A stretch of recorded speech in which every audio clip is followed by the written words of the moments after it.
Hey family, welcome back to my video. Today we will see, what if Naruto was son of overpowered JUBI no Kami?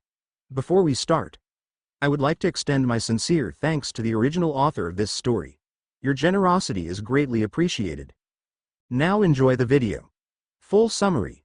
He had conquered realms and dimensions, destroying all those who dared to oppose him. Became a Shinju god and had thousands worshipping him.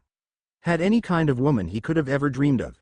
Now Kami sends him back to the elemental nations to help an old friend. Summary isn't the best, but shut up.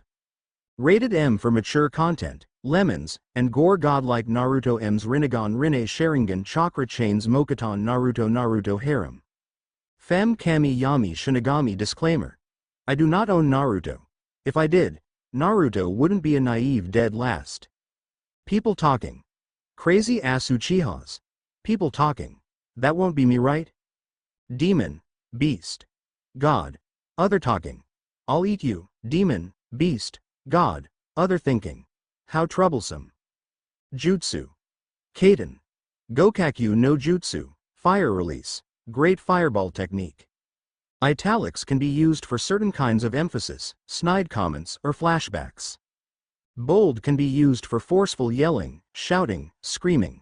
And finally, if you don't like fanfictions where Naruto starts off godlike, this ain't the story for you.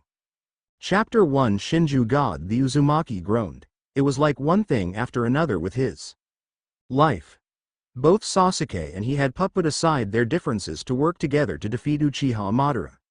Imagine their surprise when Black Zetsu not only betrayed and stabbed Madara in the back but returned his mother, Kagaya motherfucking Otsutsuki, to the world of the living.